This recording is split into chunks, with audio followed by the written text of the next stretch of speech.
Hi, and welcome to the very first episode of the Well podcast. I'm Laura Lee Wallace, and I am excited to launch this new journey with you. Here at the Well, we're all about integrative wellness, bringing together mind, body, and spirit to support true healing. I provide physical therapy and pelvic floor therapy here at the Well, and I also manage the social media. And now I will be getting these podcasts online to share insights with our community.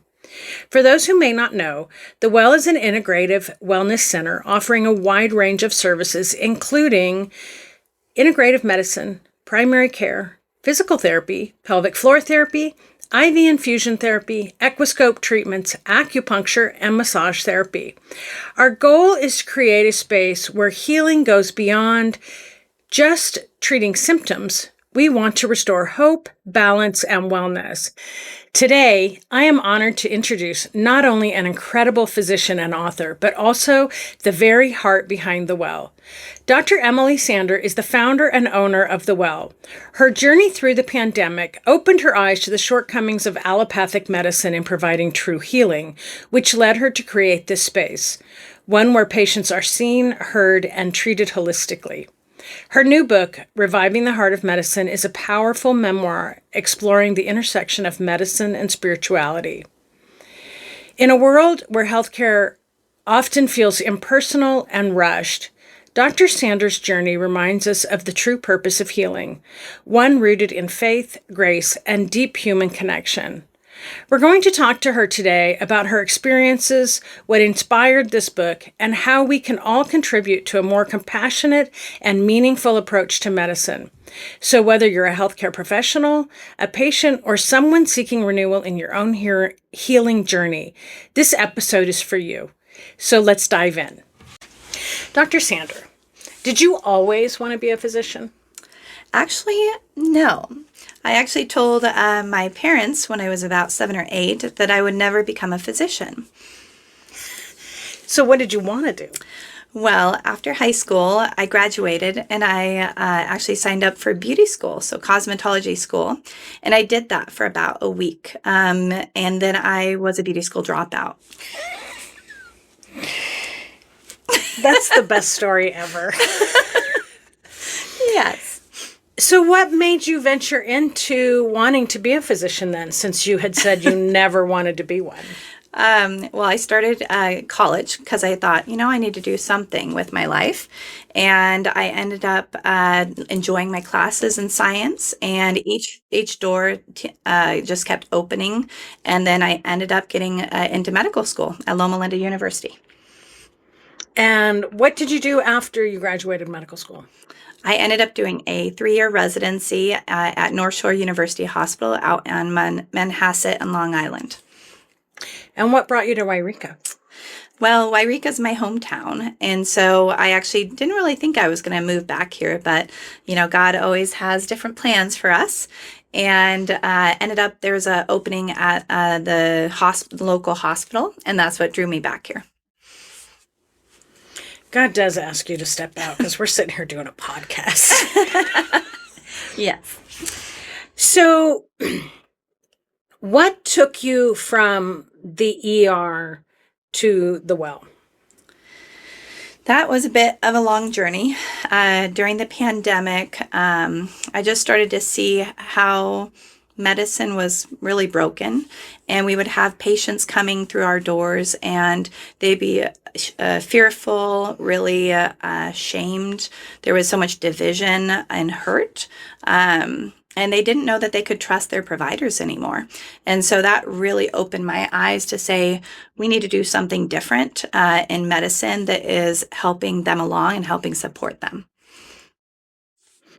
And then how did the Well come about? The Well is different than other integrative medicine providers. And so let's talk about what integrative medicine is and what makes the Well unique among integrative medicine providers. Okay. So how the Well came about was actually there was a nurse that I was working with, and she ended up during one of our shifts mentioning, she said, if you ever create an integrative center, I will be the nurse there. And so I kind of laughed and I thought, oh, this isn't going to happen. And but God had other plans, and we ended up opening the doors to the well.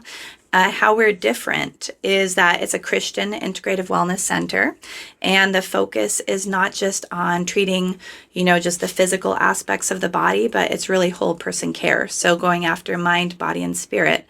But we do it in a non-judgmental way. It's really to meet people where they're at and show them love.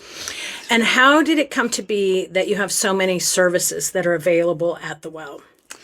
So it's been interesting. Once we started moving down the path of opening the well, God just kept bringing the pieces that, different people across the path. And you were one of the big ones. I don't know about that. Yes. Yeah, that's one of the things that I find really compelling is that there are a group of us that have been here either from the beginning or almost from the beginning. And each one of us has our own story and our own journey that brought us here. But the mission is all the same. Dr. Sander often says that she doesn't own the well, that God owns the well. And I think that we all, even though we're really grateful that she stepped out, we do all really think that the well belongs to God. Absolutely. It has been on my heart since the beginning that we need to steward this mission because it is such an important mission. I do believe that we are called to change medicine. We are called to create just an empathetic, compassionate manner that we see patients. And I'm not saying that other providers aren't that way. I'm just saying that looking at it from a more holistic perspective is necessary. Absolutely. And we spend a lot of time with patients here to allow us to open a lot of doors that you don't get in a 15-minute visit. Yeah, absolutely. So let's talk about your book. All right. What inspired you to write that book? So I was at a conference and I just really felt impressed that God was saying, you're going to write a book and it's going to be written in the next 3 months. And when I heard that word, I started just having different chapters kind of downloaded in my mind. And I thought, well, if I'm feeling so strongly that I should write this, there's a reason that he's pushing me to do this and I need to get out this message. So who do you hope that this book reaches? And maybe let's start with, who did you write this book for? And through the process of authoring it and completing it and publishing it, who do you hope that it reaches now? How did that picture change? Okay. Yeah, so it's titled Reviving the Heart of Medicine. And so when I started writing it, I realized there was such trauma to the medical community from the pandemic and that people were, providers were kind of lost and burned out and hurting. I knew that I had been greatly impacted from the pandemic and I thought there's definitely others that need this message. But it wasn't just for providers that I wrote it. I wanted patients to see that we were working to change healthcare. I wanted them to have the opportunity to see our heart and what we're trying to do in medicine. And so is this book just for healthcare providers? No, it's definitely, it takes the reader on a journey. I think a lot of us love to listen to stories and it really makes things relatable. It makes them kind of come to life. And so there's a lot of stories from the ER. There's a lot of interesting, fun, just interesting experiences, and it's kind of a behind the scenes look for patients even. And so I really look at it for anyone that's looking for hope and is burned out and is just wanting a good read. I think it's a great one. So I read your book, and I would like to say that one of the things that it impressed upon me was the importance of forgiveness and love in our everyday lives. And that through that we can find hope. And so I feel like this book is for everyone, not just healthcare providers. and since all of us have been patients at one time or another for the most part, we could say healthcare providers and patients, but really I believe it's for everyone. It's interesting to hear the stories through the ER that she shares, which is what makes the book sort of fun to read. But the message is really for everyone, not just healthcare workers and not just in healthcare. So I really like your book. In the book, you talk a lot about sort of rekindling compassion and becoming more empathetic. Mm-hmm. How do you feel healthcare providers can practice that better? Well, what I learned just going through it myself was that if you are hurting yourself, if you are not healed, the wounds from the pandemic and just the wounds of working in medicine need to be healed so that you do not transfer that to your patients. And so what I realized is practitioners need just good steps and keys so that they themselves can be connecting more with God and filled with God so that they can share his love with patients. And so how did your book, if I read your book as a burned out healthcare provider, how will your book help me?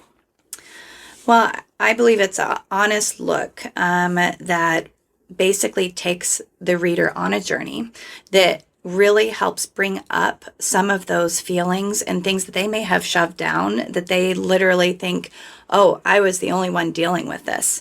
And, oh, I thought that was only my experience. Because the enemy uses isolation and fear, and he makes you think that you're the only one who's gone through this. And really, our patients that come through our doors were experiencing the exact same things we were as providers. And we get to walk them along that journey and help them heal. And so that's what that book is doing with the provider first.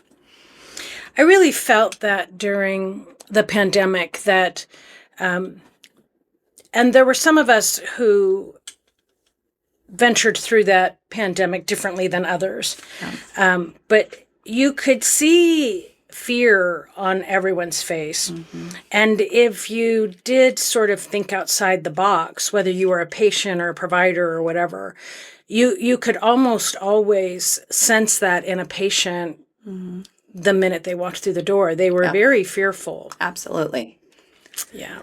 Yeah, we've had some patients even come here and they had avoided going to providers for years, and it had actually impacted their health. They could have had misdiagnoses, and many of them did for years because they were not taking care of themselves.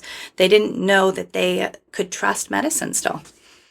And so we talk a lot about holistic medicine.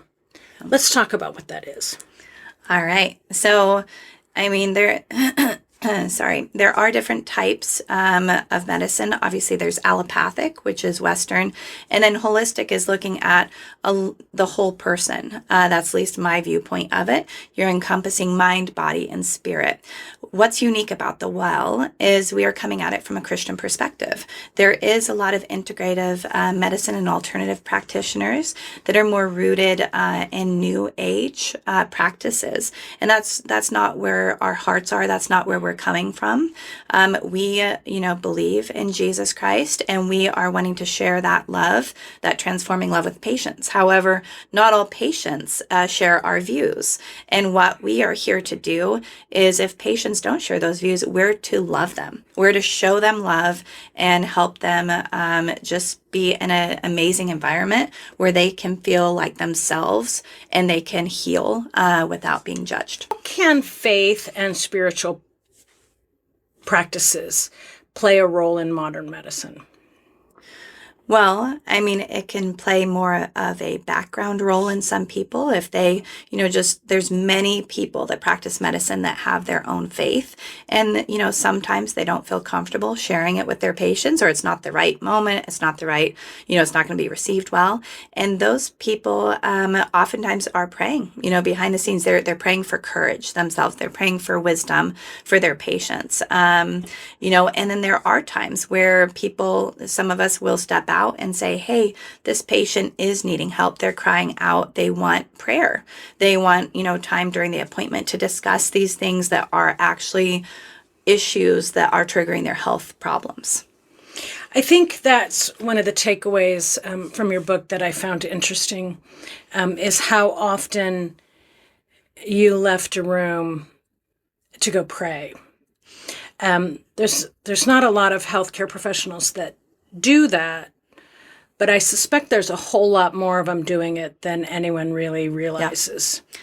Absolutely. And, there's a lot of people that, as a practitioner, you and I both know, like, you do put on you have to kind of put on your armor. You have to show up to your shift, and, people are relying on you. They're trusting in you, and you have done the training. We have worked hard and we know what we're doing, but there are cases that are insanely difficult, and we need more than human wisdom to be able to treat the patient. Yeah. And I also, after doing this for so long, no two diagnosis on any two individuals is the same. Yep. You were dealing with life and death situations, and even in acute care, you saw them first, and then, but no, you don't approach two people the same way. There's nothing about medicine that's a checkbox. Yep. And I was seeing in my field that we wanted everybody in check boxes, and even our paperwork was about check boxes, and we would go through and which check boxes do they fit in. And I think that's one of the things that I like about the Well is nobody fits into a checkbox. And I think that's kind of what your book brings to healthcare providers. Bringing compassion first is really the first step in healing. If your patient doesn't feel supported and cared for, it's hard for them to even be invested in their own health when they don't feel like that you're invested in it. Yeah, they have actually shown that patients heal much better if they have a good relationship with their providers. And so they need to be able to trust. They need to feel like they can truly share what is going on in their lives with their providers. And the thing with the pandemic was that there were things that were shut down that you can't talk about. You can't go there. This is a, taboo topic, and patients inherently, got fearful because they realized, wait a second, if I can't talk about things that are really important and are part of my life, what can I talk about? And so that completely stunted that relationship with providers. Well, and it also created a sense of judgment. Yes. That if you weren't allowed to say something that you were concerned about, you felt judged by that person. And I mean, even just walking the halls of the hospital, there were a lot of providers walking around feeling judged by other providers. And there was not this environment of, asking questions and trying to get to the bottom of things. It was be quiet and check the boxes. Yeah, and honestly, that's why I believe God brought us out to begin to lead the way and bring reconciliation, because that was the first thing that God started talking to you about, me about, was forgiveness. And it was one of the most difficult and painful periods of our lives. Yet what the enemy meant for harm, God is saying, I'm going to take that and I'm going to teach people forgiveness. I'm going to bring light back into medicine. And that's really what I feel like we're called to do, is we're going to walk our patients through forgiveness, whether they lost relationships with their family members, friends, colleagues. We're here to say, okay, that happened. Let's not stay there, and let's move forward into forgiving them and helping, the next time a topic comes up, do it in a better manner. Right. I go over this in my patient visits many times because unforgiveness is one of the biggest blocks to healing. And people look at it and they think, oh, that's a religious statement. And it's not. It's completely true that patients, when they are holding on to anger, they're holding on to bitterness, resentment, it's just like poison. They're drinking poison, and then they're saying, oh, I hope that hurts the other person. Yet the poison is just infecting them, and it's just making their blood pressure rise. It's increasing their risk of stroke, increasing their heart attack risk, so many things that they think, oh, that's unrelated. I can hate this person over here and my life is just fine. It will in time cause an issue. And so we're here to have those conversations and say, no, like from a non-judgmental way, like this is hurting you. This is harming you. You have to begin to work through that to move forward in your health. Well, and I think many of us saw that with our own health through that journey of forgiveness. Absolutely. I always found it interesting that as through the 4 people here that were here basically from the beginning, that was the first thing he asked all of us to do. Yep. And that was transformative. Yep. In our own lives. Yeah. Like your health, we personally see that it improved our health. Yes. And so I think that provides value to our patients. And it helps us to try and help them meander that course. Absolutely. And it's not overnight. We didn't come out of that pandemic and go, okay, everything's forgiven. But I do think that we can honestly say, yeah, we're good and we're better for it. Absolutely. Yeah. Yeah, and we all have friends in the regular system. There's good people that are working in allopathic and hospitals and, and clinics everywhere. We're not saying that those are bad people. We're saying that the system and the pandemic and what the enemy tried to do was create division and harm. And we're saying we aren't putting up with that anymore. We're going to take what the enemy meant for us to be harmed with and turn it around and share love and bring healing. Right.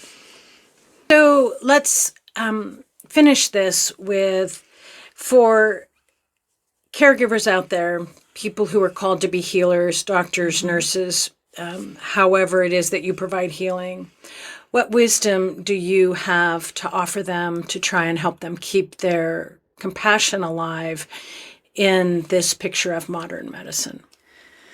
Well, one thing one of my mentors taught me early on was to view each of my patients as a family member and to look through the eyes of not just, check them off the box, move forward with your day, but to say, if I was in that bed, what would I want that provider to be doing for me? And until you can walk in your patient's shoes and actually see that, you're going to have difficulty having compassion. If you're burned out, if you're not sleeping, if you're not spending any time rejuvenating yourself, doing things that you love, you're going to be struggling with giving compassion to others. So there's some basic things, of stress, of relaxation, joy, things like that. But the real heart is your heart one that beats for God and actually shows the Father's love to others? And truly, that's where all wisdom is found, is from the Lord. And you cannot truly love others if you do not have the love of God yourself. And so that's, to me, what brings compassion back into medicine. So I want to thank you for coming and talking to us today about the book. And here it is. Here's the book, Reviving the Heart of Medicine. Where can people find this? So right now, the easiest way would be to purchase it on Amazon. So if you Google the title, Reviving the Heart of Medicine, it's right now available via paperback and hardcover. But we are working on an audio as well as Kindle version. I just unfortunately got sick right when it was coming out and my voice was affected, which shocker. So, but an audio version should be available soon.